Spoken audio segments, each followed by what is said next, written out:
ઓમ ભગવતે વાસુદેવાય નમઃ.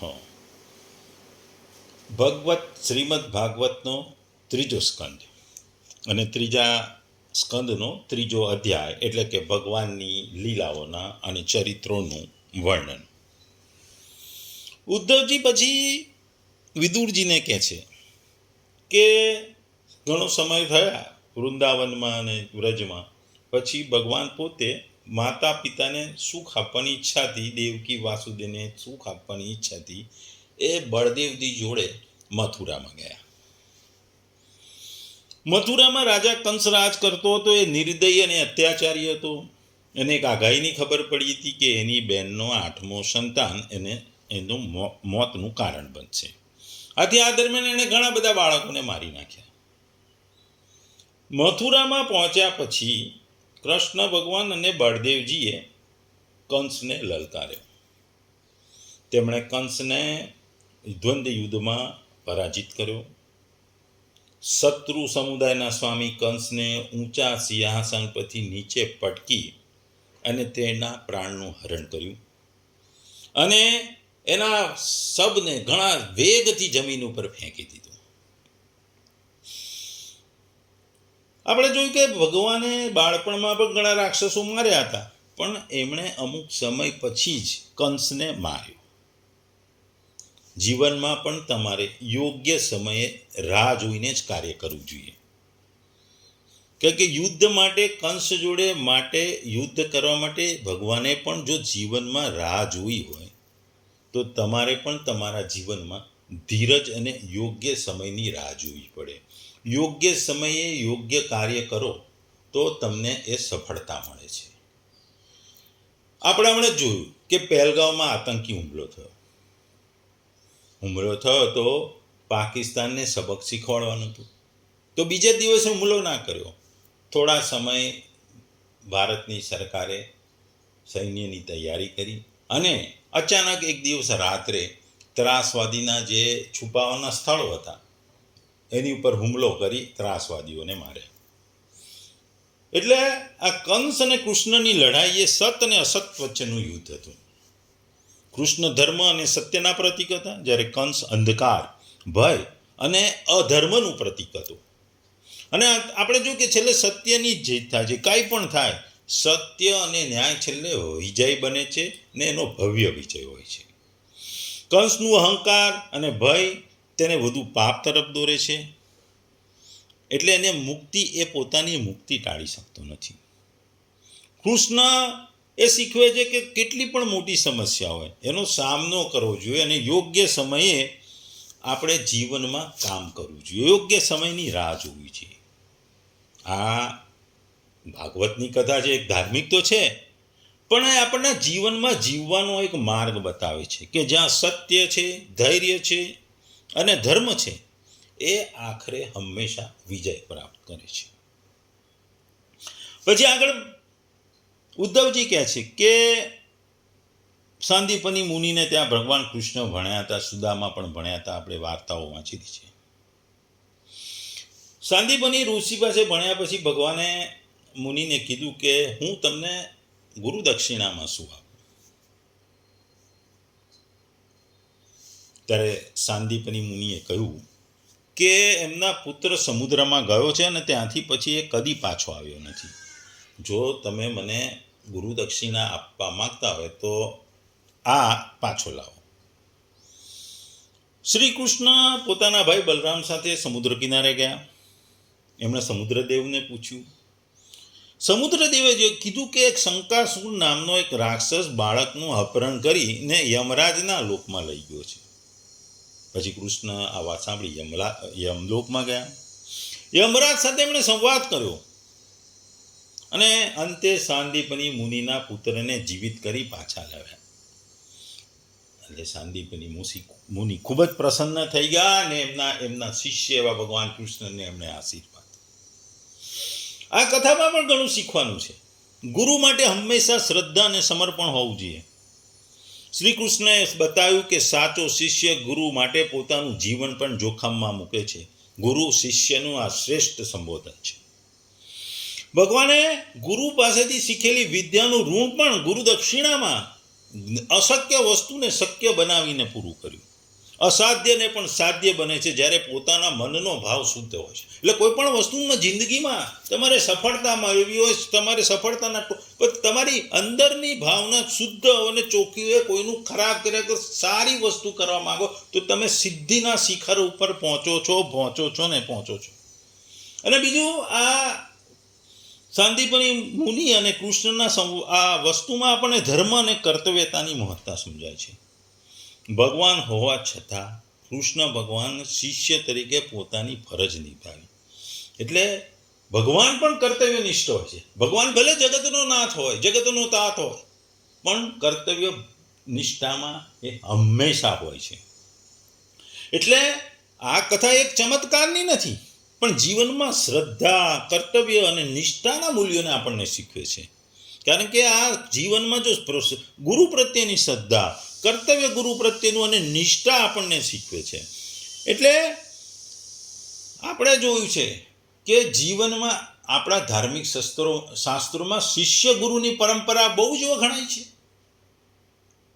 દ્રોણ અને અર્જુનની, શાંતિપની મુનિ અને કૃષ્ણની, સૂર્ય પુત્ર કર્ણ એના બી ગુરુની. એટલે ગુરુ શિષ્યની આપણે ત્યાં ખૂબ જ મહત્વ છે. હિન્દુ ધર્મમાં અને હિન્દુ શાસ્ત્રોમાં ગુરુ શિષ્યની પરંપરાને ખૂબ જ મહત્વ આપ્યું છે. અને ધર્મનું જ્ઞાન તો હંમેશા ગુરુ જોડે જ લેવાય. ગુરુ સિવાય તમને કોઈ જ્ઞાન મળે નહીં. સારો માર્ગ પણ તમને ગુરુ શીખવે છે. જીવનની ઘડતર તમારા ગુરુ જ કરે છે. તમારે બાળપણમાંથી માંડીને કોલેજ સુધી તમે ભરો ત્યારે ગુરુ તમને વિદ્યાનું તો જ્ઞાન આપે છે, પણ જીવન જીવવાની રાહ પણ બતાવે છે. જીવન જીવવાની કસોટીમાંથી કેવી રીતે એનો મુકાબલો કરી જીવનમાં સફળતા પામવી એ પણ ગુરુ જ શીખવાડે છે. પછી આગળ વિદુરજીને સંભળાવતા ઉદ્ધવજી કહે છે કે કૃષ્ણના અદ્ભુત પરાક્રમોથી અને અનુપમ સૌંદર્યને જોઈ રૂકમણી એમના પ્રત્યે ખૂબ જ આકર્ષાયા. એટલે એમને કૃષ્ણ પ્રત્યે પ્રેમ જાગ્યો અને રૂકમણીનો સ્વયંવર કરવામાં આવ્યો. પણ આ રૂકમણીના સ્વયંવરમાં આવેલા તમામ રાજાઓના માથા ઉપર કૃષ્ણએ પગ મૂકી ગાંધર્વ વૃત્તિથી પોતાના ભાગ એવા રૂકમણીજીનું હરણ કર્યું. અને આ હરણ કર્યું ત્યારે બધા જ રાજાઓ જોતા રહી ગયા. રૂકમણીને એ રાજા ભૂષ્મકની પુત્રી હતી અને કૃષ્ણ પર મોહિત હતી અને એ પતિ તરીકે કૃષ્ણને ઈચ્છતી હતી. પરંતુ એનો ભાઈ રૂકમી ને કૃષ્ણ પસંદ નહોતા. એ શિશુપાલ જોડે એના લગ્ન કરવા માંગતો હતો. રૂકમણીએ એક દૂત મારફતે કૃષ્ણને સંદેશ મોકલ્યો કે આના વિવાહ કરતા પહેલા તેનું અપહરણ કરે. એટલે કૃષ્ણ મથુરાથી આવ્યા અને મંદિરમાંથી રૂકમણીનું અપહરણ કર્યું. તે વખતે શિશુપાલ અને રૂકમીએ વિરોધ કર્યો, પણ તેમને હરાવી રૂકમણીને પત્ની રૂપે સ્વીકારી. અહીં સાચા પ્રેમની વાત છે. ભગવાનને પણ પ્રેમ હોય છે. ભગવાનને ભક્તો પ્રત્યે પ્રેમ છે. અહીં પ્રેમ, ધર્મ અને શ્રદ્ધાની વાત છે. ધીરજ અને ભય વિના નિર્ણય લેનાર વ્યક્તિ પોતાનું જીવન બદલવા હંમેશા સક્ષમ હોય છે અને કોઈ પણ અવરોધો સામે લડીને જીવનમાં સાચી પસંદગી કરીને જીવવું જોઈએ. એ આ શ્રી કૃષ્ણ અને રૂકમણીના વિવાહની વાત થાય છે. પછી ભગવાન કહે છે કે ઉદ્ધવજી કહે છે કે પછી કથા આગળ શ્રી કૃષ્ણ અને સત્યભામાના વિવાહની વાત કરે છે. સત્યભામા યાદવ કુળની એક યોદ્ધા રાજકન્યા અને ભગવાન વિષ્ણુના ભક્ત શ્રી સતાજીતની પુત્રી હતી. શ્રી સત્રાજીત પાસે એક મણિ હતો. એ સંયામંતક મણિ હતો. એ ચમત્કારી હતો. આ મણિ ગુમ થઈ ગયો. લોકોને લાગ્યું કે કૃષ્ણ ચોરી ગયા છે. ત્યારે સત્યભામાએ કૃષ્ણને સાથે દીકરો સાબિત કરીને તેમને સમર્થન કર્યું. પછી કૃષ્ણે મણિ પાછું લાવ્યું અને સત્ય સાબિત કર્યું. સત્યભામાના પિતાએ તેમની મર્યાદા, ભક્તિ અને શ્રદ્ધા જોઈ અને શ્રી કૃષ્ણ સાથે તેમના લગ્ન કરાવ્યા. આ સત્યભામા અને કૃષ્ણના વિવાહમાં પણ આપણને ઘણી શીખ મળે છે. એક છે સત્યભામામાં આત્મવિશ્વાસ હતો, સમર્પણ અને ભક્તિ હતી.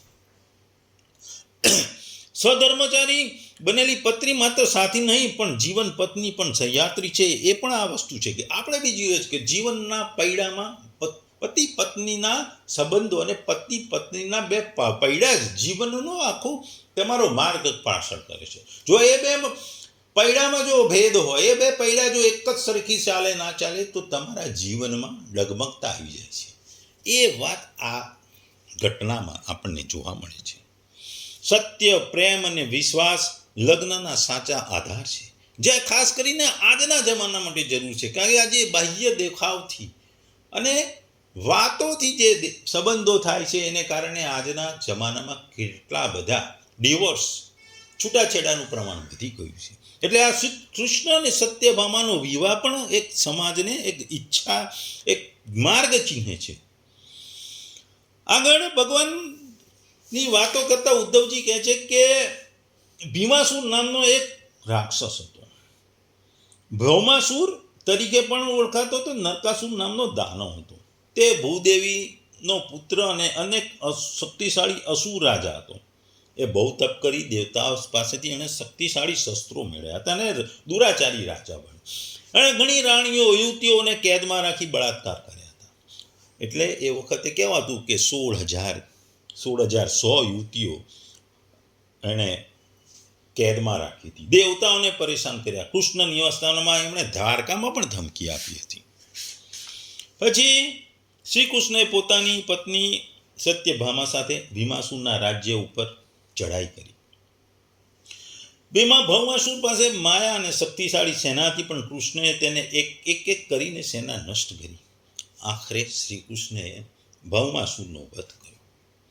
ભૌમાસુરના વધ પછી 16,000 જેટલી સ્ત્રીઓને મુક્ત કરી સમાજમાં તેમના માન માટે, સન્માન માટે, સુરક્ષિત જીવન માટે શ્રી કૃષ્ણએ તેમનું પોતાનું સ્થાન આપ્યું અને વિવાહ કર્યા. આ યુદ્ધમાં એવું છે કે એ વિશાળ રાક્ષસ યુદ્ધ કરીને કરતા આકાશને ઘડી જતો. આ ભૌમાસુરની એક વિશેષતા હતી. એટલે જ્યારે ભૌમાસુરને હરાયો ત્યારે ઘણી બધી રાજકુમારીઓ, સ્ત્રીઓને ભગવાને છૂટી કરી. તેઓ દીનબંધુ શ્રી કૃષ્ણને જોતા ઊભી થઈ ગઈ અને તે સૌને અત્યંત હર્ષ, લજ્જા અને પ્રેમપૂર્ણ નજરે ક્ષણ ભગવાને પ્રતિરૂપે ભરી લીધા. ત્યારે ભગવાને પોતાની નિશક્તિ યોગ માયા વડે કન્યાઓને અનુરૂપ એટલા જ રૂપ ધારણ કરી બધીઓનું અલગ અલગ મહેલોમાં એક જ મુહૂર્તે વિધિવત પ્રાણીઘર કર્યું. એટલે ભગવાનની લીલા છે. અહીં ભગવાનની આ લીલામાં છે જે ભૌમાસુર રાક્ષસ સાથેની જે લીલા છે એમાં અહંકાર અને દુર્વ્યવહારનો નાશ નક્કી છે. ભૌમાસુરથી તાકાત હોવા છતાં તેનું દુર્વ્યવહાર, એનું અભિમાન એના અંતનું એક પતનનું કારણ બન્યું. સાચા ધર્મ યોદ્ધા અન્યાય સામે અવાજ ઉઠાવે છે. એટલે ભગવાન કૃષ્ણએ એક યોદ્ધા તરીકે, એક રક્ષક તરીકે તેમણે પીડિતાઓને મુક્ત કર્યા અને એક અંધકારનો નાશ કર્યો. બીજું, મહિલાઓ માટે માન સન્માનની વાત છે. શ્રી કૃષ્ણએ કેદમાં રહેલી સ્ત્રીઓને માત્ર મુક્ત પણ ના કરી, પણ સમાજમાં માન આપ્યું. આ સત્કાર્ય સ્ત્રીઓના અધિકાર અને માનવતા માટે આજના યુગ માટે આ જરૂરી સંદેશ છે. ભગવાને યુદ્ધમાં કૃષ્ણએ આ ભૌમાસુરને માર્યા પછી પણ પરિવારમાં દુશ્મનના પરિવાર પ્રત્યે ગુસ્સો ના રાખ્યો અને પછી એમના પ્રત્યે પણ વિવેક રાખ્યો, દયાળુતા રાખી. એટલે એને રાક્ષસને મારીને સ્ત્રીને છોડાવી. 16,000 સ્ત્રીઓને છોડાવી. આ સ્ત્રીઓની રક્ષા કરી, સ્ત્રીઓને માન આપ્યું, સન્માન આપ્યું, જે આપણે પણ આજના યુગમાં ખાસ કરીને જરૂરી છે. એટલે હિન્દુ ધર્મમાં સ્ત્રીઓનું મહત્વ નથી એવું ઘણા લોકો કહે છે. સ્ત્રીઓને ગમે તે રીતે ખરાબ રીતે ચિતરવામાં, એ વસ્તુ ખોટી છે. હિન્દુ ધર્મ સિવાય કોઈ ધર્મમાં સ્ત્રી માટે આટલી મોટી કોઈ વાત છે જ નહીં. સ્ત્રીઓ હંમેશા પૂજનીય છે. માતાઓ, જે આપણે જુદી જુદી માતાઓ છે એનું પણ પૂજન થાય છે, માતા પિતાનું પણ પૂજન છે. એ હિન્દુ ધર્મની જ વિશિષ્ટ વાત છે ને લોકો આને ખોટી રીતે ચિતરીને હિન્દુ ધર્મને આજકાલ બદનામ કરવાની એક પ્રથા પડી ગઈ છે. ખાસ કરીને આ જે અધ્યાય છે, ત્રીજા ખંડનો ત્રીજો અધ્યાય, એમાં વિયોગ પણ ભક્તિ છે. ભગવાનનો વિયોગ ભક્તમાં એટલો ઊંડો પ્રેમ હોય છે કે ભક્તિનું એક શિખર બને છે. બીજું અહીં ભક્તિ સાથે લીલાઓનું સ્મરણ છે. ભગવાન કૃષ્ણની લીલાઓને સ્મરણ કરવામાં આવે છે. ત્રીજું ભગવાનની અનંતતા, એટલે કે શારીરિક રીતે વિદાય લે છે પણ એ તત્વ રૂપે સર્વત્ર હાજર છે, એટલે એમની અનંતતાનું છે. અને અહીં આગળ ઉદ્ધવજીનું વર્તન છે. આધ્યાત્મિક શિષ્ય તરીકે ઉદ્ધવજીનું વર્તન એ ભક્તિ, જ્ઞાન અને વૈરાગ્યનો એક આદર્શ ઉદાહરણ હોય છે. કારણ કે ભગવાનના આદેશ મુજબ ઉદ્ધવજી બદ્રીનાથ જઈ રહ્યા હતા, જ્યાં ભગવાનનો શેષ અવતારે છે. એટલે કે દર્શાવે છે જ્યારે ભગવાનના શારીરિક અવતાર નહીં હોય ત્યારે પણ તેમનું સ્મરણ અને ઉપદેશ હંમેશા અમર છે. ભક્તિનો માર્ગ ત્યાગ, ધ્યાન અને કર્મ દ્વારા ચાલુ રહે છે. એટલે આગળ આપણે જે લીલાઓ ભગવાનની કીધી, ગોવર્ધનની, પૂતનાની, કુરુક્ષેત્રમાં, એટલે પછી આગળ ભગવાન કુરુક્ષેત્રની વાત આવે છે. અહીં કુરુક્ષેત્રમાં ભગવાન પાંડવોના પક્ષે રહે છે. ધર્મના વિજય માટે, અધર્મના નાશ માટે એમણે પાંડવોને મદદ કરી. યુદ્ધ મેદાનમાં ભગવાન પોતે, કૃષ્ણ ભગવાન પોતે અર્જુનના એક સારથી બન્યા. અને દુશાસન, દુર્યોધન અને શકુનની અધર્મી વાતો, ખોટી નીતિઓ અને એનો એમણે નાશ કર્યો.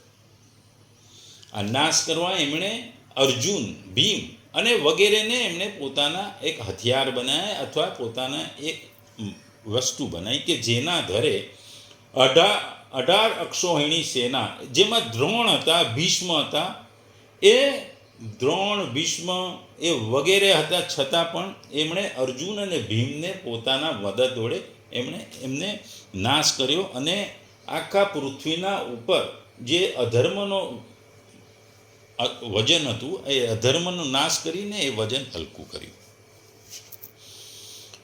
એટલે આ અધ્યાય ખાસ કરીને આપણને જે કૃષ્ણની લીલાઓ યાદ કરાવે છે, આધ્યાત્મિક શિક્ષાની વાત કરે છે, વિદુરની વાત કરે છે. આગળ યાદવોના નાશની પણ વાત આવે છે.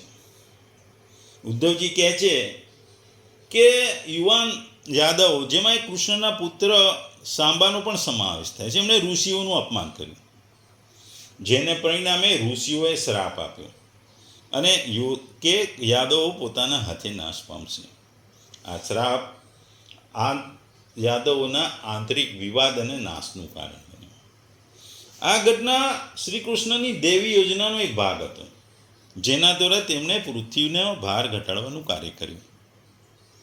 આપણે મહાભારતના યુદ્ધમાં પણ જોઈએ છે કે અંતમાં જ્યારે પાંડવો ગાંધારીને મળવા જાય છે ત્યારે ગાંધારી પણ શ્રી કૃષ્ણને શ્રાપ આપે છે. અને એ શ્રાપને ફળીભૂત કરવા માટે યાદવ વંશનો નાશ થાય છે. એ બ્રાહ્મણોનો પણ શ્રાપ હતો, ગાંધારીનો પણ શ્રાપ હતો. એટલે ઉદ્ધવજી આગળ વિદુરજીને કહે છે, જ્યારે કાલ, યવન, જરાસંઘ, સાલ્વ વગેરેને પોતાની સેનાઓથી મથુરા અને દ્વારકાપુરીને જ્યારે ઘેરી લીધી હતી ત્યારે ભગવાને પોતાની સેનાને અલૌકિક શક્તિથી સ્વયં મારી નાખી હતી. સંબર, દ્વિવિદ, બાણાસુર, મૂર, બલ્લવ, દંતવક્ત્ર વગેરે અનેક યોદ્ધાઓમાં કેટલાકને તેમણે પોતે જાતે માર્યા અને કેટલાકને બીજાઓને વડે મરાવ્યા.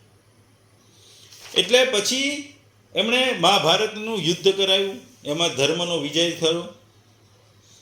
અને જે યાદવોનો નાશ થયો એની વાત ઉદ્ધવજી વિદુરજીને કહે છે કે યાદવોનો નાશ નક્કી હતો અને એ છેલ્લે નાશ થાય છે. પછી ભગવાને યુધિષ્ઠિરને તેમની પૈતૃક રાજગાદી પર બેસાડ્યા, પોતાના બધા જ સગા સંબંધીઓને, સત્પુરુષોને માર્ગ બતાવી આનંદિત કર્યા. ઉત્તરાના ગર્ભમાં અભિમન્યુએ જે બીજ સ્થાપિત કર્યું તે પણ બ્રહ્માસ્ત્રથી નષ્ટવત થઈ ચૂક્યું હતું, પરંતુ ભગવાને પોતાની શક્તિથી બચાવી લીધું. પછી તેમણે ધર્મરાજ યુધિષ્ઠિર પાસે અશ્વમેઘ યજ્ઞો કરાવ્યા. 3 જાતના અશ્વમેઘ યજ્ઞો કરાયા અને તેઓ પણ શ્રી કૃષ્ણના અનુગામી થઈને પોતાના નાના ભાઈઓની સહાયથી પૃથ્વીનું રક્ષણ કરતા રહી ખૂબ જ આનંદ અને સુખપૂર્વક રહેવા લાગ્યા. વિશ્વાત્મા ભગવાન પણ દ્વારકાપુરીમાં રહી લોક અને વેદની મર્યાદાનું પાલન કરતા રહી બધા જ પ્રકારના ભોગ ભોગવ્યા. પણ સાંખ્ય યોગની સ્થાપના કરવા સારું તેમનામાં ક્યારેક આસક્ત તેઓ થયા નહીં. તેઓ ક્યારેય પણ આસક્ત થયા નહીં. મધુર સ્મિત, સ્નેહસભર દ્રષ્ટિ, સુધામય વાણી, નિર્મળ ચરિત્ર અને સમસ્ત શોભા અને સૌંદર્યના નિવાસ એવા પોતાના શ્રી વિગ્રહથી લોક પરલોક અને વિશેષ તો યાદવને આનંદિત કર્યા. તેમજ રાત્રિ ટાણે પોતાની પ્રિયાઓ સાથે ક્ષણિક અનુરાગી થઈ સમયોચિત વિહાર કર્યો અને એ રીતે એમને પણ સુખ આપ્યું. આ પ્રમાણે ઘણા વર્ષો સુધી તેઓ વિહાર કરતા રહ્યા. ગૃહસ્થાશ્રમની સંબંધિત ભોગ સામગ્રીઓમાંથી વૈરાગ્ય થયો. આ ભોગ સામગ્રીઓ ઈશ્વરને આધીન હોય છે અને જીવને પણ તેમને આધીન છે. જ્યારે યોગેશ્વર ભગવાન શ્રી કૃષ્ણ તેમનામાંથી વૈરાગ્ય થયો ત્યારે ભક્તિ યોગ વડે તેમનું અનુગમ કરનાર ભક્ત તો તેમના ભોગ સામગ્રી ઉપર વિશ્વાસ કેમ કરે? પછી યાદવ વંશનો નાશની વાત આવે છે. થોડા સમય મહિના જે શ્રાપ આપ્યો હતો એ શ્રાપ બ્રાહ્મણોનો શાપ હતો કે યાદવ કુળનો નાશ થશે. અને પછી ભગવાન આ બધા યાદવોને પ્રભાગ ક્ષેત્રમાં લઈ ગયા. ત્યાં એમણે બધાને સ્નાન કરાવ્યું. પિતૃઓ, દેવતાઓ, ઋષિઓને પણ તર્પણ કર્યું તથા બ્રાહ્મણોને શ્રેષ્ઠ ગાયોનું દાન પણ કર્યું. તેમણે સોનું, ચાંદી, વસ્ત્રો, પાલખી, રથ, હાથી અને જેવી આજીવિકા મળી રહેવી ભૂમિ તેમજ વિવિધ પ્રકારના સરસ અન્ન પણ ભગવત અર્પણ કરી બ્રાહ્મણોને આપ્યા. ત્યારબાદ ગાયો અને બ્રાહ્મણો માટે જે પ્રાણ ધારણ કરનાર હતા તે વીરોને પૃથ્વી પર માથું ટેકી બ્રાહ્મણોને પ્રણામ કરે. એટલે આ પુરાણ આ 3જા સ્કંદનો 3જો અધ્યાય વિદુર અને ઉદ્ધવ વચ્ચેના સંવાદનું ચિત્રણ કરે છે. આ અધ્યાયમાં ભગવાનના વાતો છે. ઉદ્ધવજી ભગવાન શ્રી કૃષ્ણના વૃંદાવન છોડ્યા પછીની લીલાઓ અને યાદવોના નાશની ઘટનાઓને પોતાની સાક્ષાત આંખથી એનું વર્ણન કરે છે. આ અધ્યાય ભગવાન ખાસ કરીને ભક્તિની જે વાત કરી છે એની વાત કરે છે. ઉદ્ધવજી વિદુરજીને ભગવાનની માયાઓની વાત કરે છે અને ભગવાનની લીલાઓની વાત કરે છે બાળપણથી માંડીને તમામ સુધી. એમાં મહાભારતનું યુદ્ધ એ સૌથી મહત્વનું છે અને જે યાદવ કુળનો નાશ થાય છે એની વાત કરે છે. ભગવાન પોતે યાદવ કુળના હતા અને એ યાદવ કુળની પરંપરાઓને જાળવી રાખી હતી, પણ ભગવાનની ઈચ્છાથી યાદવ કુળનો નાશ થયો હતો. યાદવો અંદર લડીને નાશ પામ્યા હતા એવું કહેવાય છે અને યાદવો પોતાની વંશવાળીને ટકાવી શકતા નથી. યાદવો ઘણા એરિયામાં સંકળાયેલા છે, ઘણા એરિયામાં ફેલાય છે, છતાં પણ એમનો નાશ થાય છે. યાદવ એ યદુના વંશજ છે અને એ યદુવંશી તરીકે ઓળખાય છે. એનું કારણ એ બ્રાહ્મણ હોય છે. એ બ્રાહ્મણનો એક શ્રાપ હોય છે અને એ શ્રાપને કારણે આ યાદવનો નાશ થાય છે.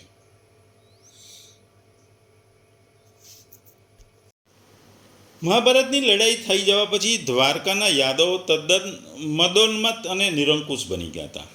એમની સામે લડનાર કોઈ હતું નહીં, એટલે એમની વીરતામાં ઓટ આવી ગઈ હતી. એ લોકો દારૂ પી ઉન્મત્ત બની ગયા હતા અને અનેક પ્રકારના વ્યસનો પાને એમાં અને ભોગ વિલાસમાં રચ્યા પચ્યા હતા.